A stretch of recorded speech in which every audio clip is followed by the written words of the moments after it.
Hello friends, welcome to Code Semantic and welcome to the video tutorial of ASP.NET Web API. In first two videos, we saw introduction to Web API and then we saw some basic concepts related to HTTP in the context of Web API. Now this video will cover the basics related to REST and it is also in the context of Web API. I'll definitely try to cover uh, most of the things that are needed to understand what is Web API. So let us start. So it is an architectural style. Okay, REST is an architectural style which uses HTTP as an application protocol and hypermedia, which is nothing but a REST. Remember this thing. So basically, if you are going to use hypermedia and the next thing, if you are going to implement any application using HTTP protocol, will be called as REST API. The full form of REST is representational state transfer. We are going to understand these terms also as we move ahead. So this term is actually introduced by Roy T. Fielding in the year of 2000. So let us understand few more things related to REST. As I said, REST stands for representational state transfer. It uses HTTP protocol for data communication and it revolves around resources, where every component is a resource and that resource is accessed by common interface using HTTP standard method. So in the previous video of HTTP basics, I already covered what is resource and what are the standard HTTP methods. Okay.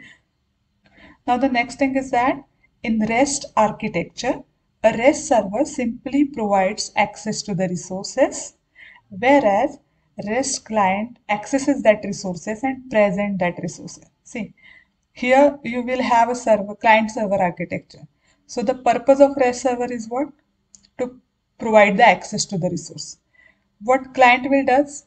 Client will access that resource and it will present that resource. Okay.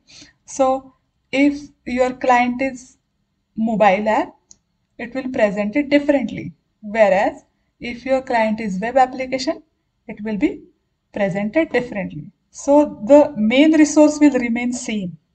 We have only one resource, but representation will change depending on the client. Okay. Now each resource is identified by URI. Uniform resource identifier. I already told this concept in the previous video. Okay. So you can watch that video of HTTP basics to understand these basic things. So each resource should have a unique URI. Remember this thing. Now, here REST uses various representation to represent the resource. Okay. It can represent the resource in text format, in JSON format, or in XML format. But the JSON format is nowadays very popular in web services. So you can say that, just assume that we are exchanging the data, some kind of data through Web API. Okay. So what REST allows us? REST represent our data in different formats. So it's a client's choice which kind of data client needs, which kind of representation of a data client needs.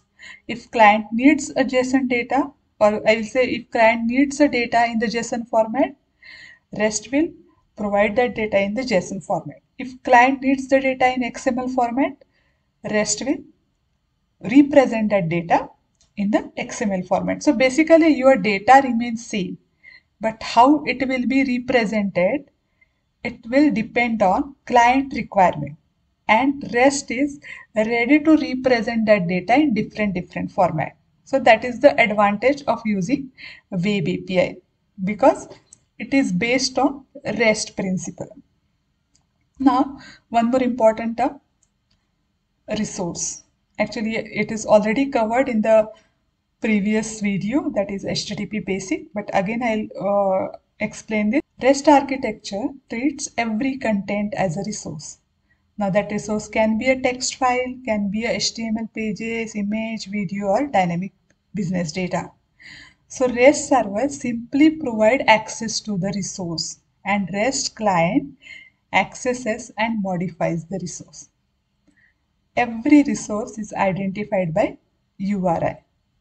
And as I told you, REST uses various representation to represent a resource like text, JSON, XML. And the most popular representation of resources are XML and JSON. Mostly we prefer to represent our data in this format, either XML or JSON. I'll show you this practically. When we started implementing the Web API, I'll show you this. Okay, now let us understand the next term, representation of resource. Okay, now what is representation of resource? Again, it is related to the previous terms. Once a resource is identified, then its representation is to be decided using a standard format so that the server can send the resource in the said format and client can understand the same format. See, here, as we know, everything is a resource. Okay, client will request for that resource using that URI, as well as client has to specify which kind of representation of resource client needs. Client has to explicitly tell to the server which kind of format of a data client needs.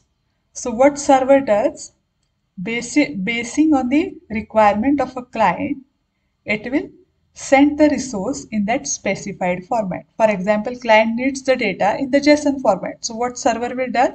Server will send that resource in the JSON format. If client needs the data in the XML format, server will send the data in the XML format. Okay. Now, again the same thing here. Whatever I told you, the same thing is mentioned here. So REST does not impose any restriction on the format of resource representation. Okay, means it's not like that server can send the data in the XML format only or in JSON format only. Okay, it depends on the client requirement. If client needed data in the JSON format, it will send the data in the JSON format. If another client needs the data in XML format, server will send the same resource in the XML format. So basically, it is the responsibility of a REST server to pass the client the resource in the format that the client understands. However, at present, most of the web services are representing resource using either XML or JSON format. The next important term is URI. Okay, as I told you, in a web API or in the RESTful web API, everything is resource, and that resource should get identified. And for that, one URI is assigned to it, which is nothing but Uniform Resource Identifier. So REST API use Uniform Resource Identifier to address that resource. So whenever you are going to design a REST API, at that time also you have to create a URI that conveys REST API's resource model to the client of the API. Okay. So basically URI identifies the web resource by location, name or both. URI can identify the web resource by location, name or both. So you might get confused with what is URI and what is URL, because we also use this term URL in web application, right? So URL basically identifies the location of resource available on the internet. But URI identifies the web resource by location and name also. Here it's related to location only, whereas URI is related to location and name, or you can say both. Basically we use location along with a name. So since URL identifies a resource using one of the URI scheme, it is a subset of URI, right? URL is subset of URI because URL only contains location, whereas URI contains location and name. So URL is subpart of URI, you can say. Okay. Now, see, once we start implementing REST API or Web API, we also need to create a URI. So we are going to study what are the best practices to create a URI. So the first best practice is you have to use a noun to represent the resource, not a method. We have to use noun. Then we have to use consistent naming convention and URI formatting for minimum ambiguity and maximum readability and maintainability.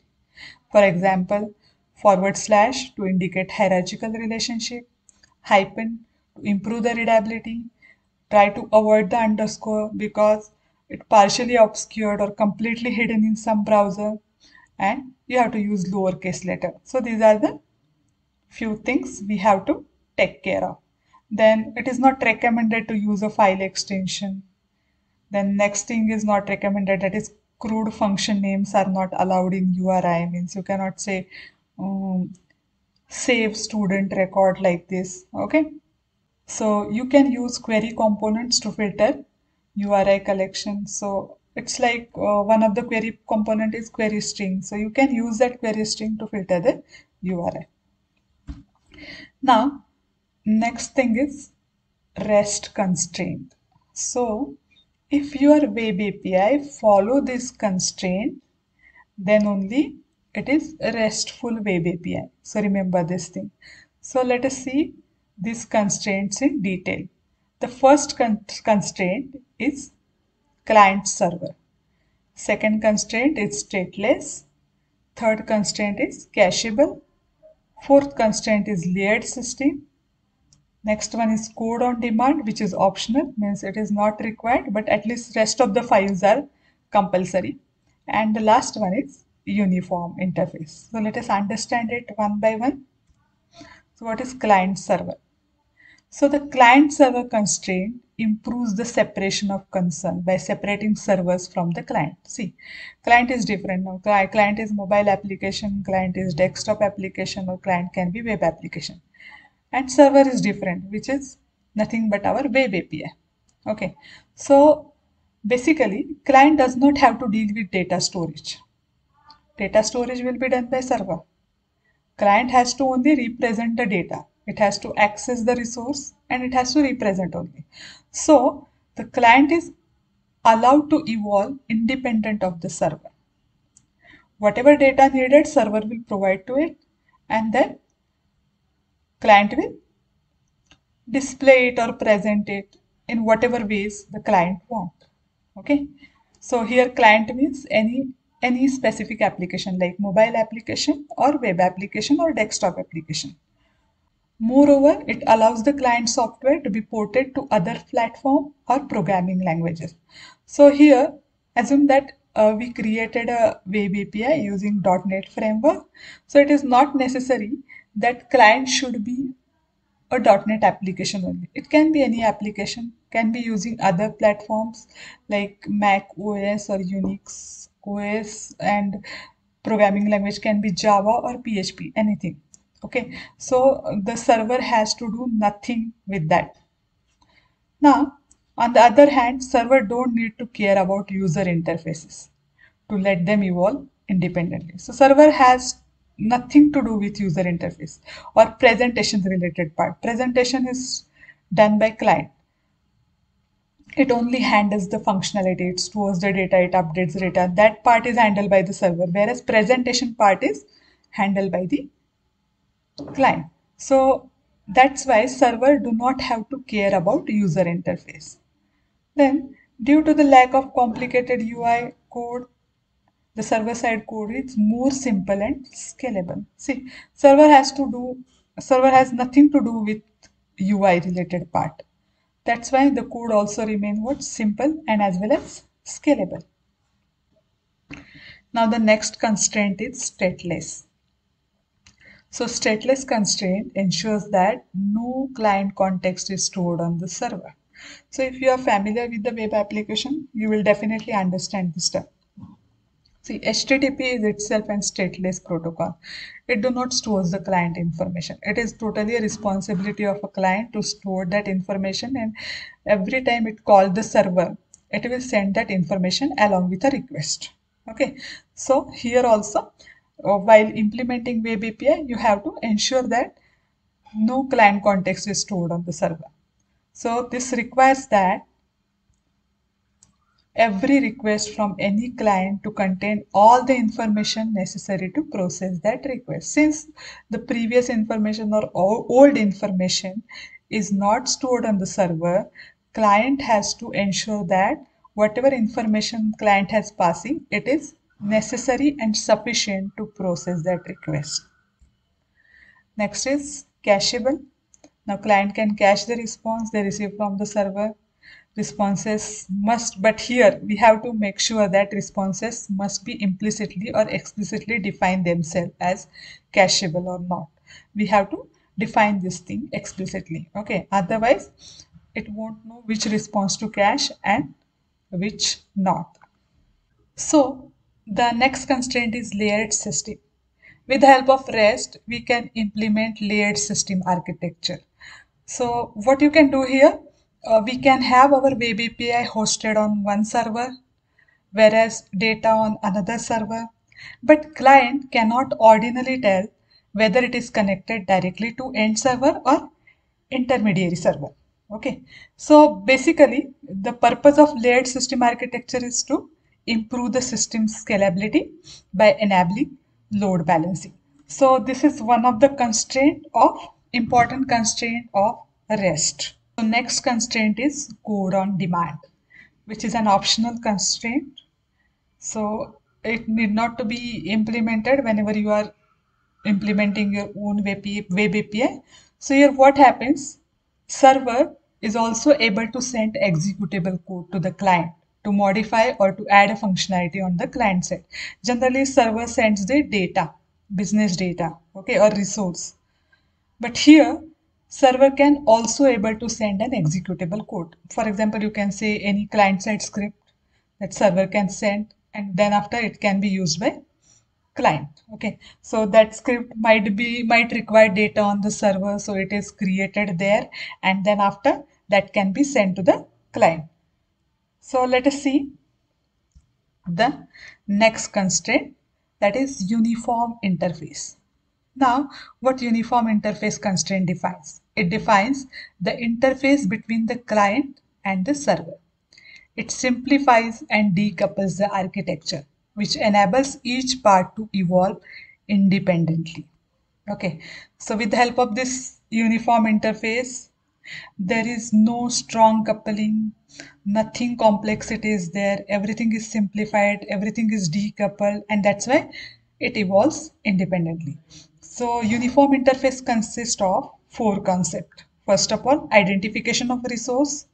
The second thing is manipulation of resource through representation, self-descriptive messages, and last one is hypermedia as the engine of application state.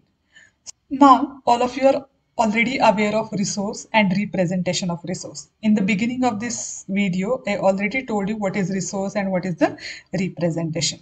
So let us understand this four concept in detail. So as I said, the first thing or first concept is identification of resource. So how resource can be identified? Definitely, we have to use a URI. So with the help of URI, individual resource can be identified. Now the next is manipulation of resource through representation. So when client holds the representation of resource, including any metadata, it has the information to modify or delete the resource on the server. But definitely, it should have a permission to do so. Then self-descriptive messages. Each message sends enough information to describe how to process the message. So whenever the server sends the response or any message, it has some enough information which describes how to process that message. And the last important concept is hypermedia as the engine of application state. Now what it means. So client delivers the state, which is nothing but a data via body contents, query string parameters, or request data. So client can deliver his state in this way. Either body contents means if you are sending the information in form tag, generally I'm giving the example of web application. Okay, so if you are sending the information through web application, or you want to post any data to the server, you basically wrap it in form tag, which is nothing but a body contents. Similarly, we have a query string parameter, means after your URL or URI you specify the question mark, and then after whatever data you want to filter you mention it that after question mark, which is nothing but a query string parameters. As well as we can specify some information in request headers also, like kind of authentication information or authorization information can be sent through request header. I already cover what is header in HTTP basics video, which is nothing but a second video in this series. If you are not aware of it, please watch that part. Now, this is all about client, how client delivers his state. Now, the next thing is how servers delivers this state. So what server will do? Server will deliver the state via body content. It can also deliver the state via body content, response code, which also we also studied this response code in HTTP basics video, which is nothing but 200, 404, 401 like that. And even response can also have a headers. So this is technically referred as what? Hypermedia. Okay, so this is all about uniform interface. So I hope all of you enjoy this video, and I tried to cover most of the basic things in this. So as we move ahead gradually, you will understand these terms more clearly. Okay, and at that time means after we complete our course, right? Through this video series, you can again revisit this theoretical part. Then I'll guarantee you that you will definitely understand this term clearly. So thank you for watching, and if you have any doubts or questions or comments, you can write it to the comment section. Thank you once again.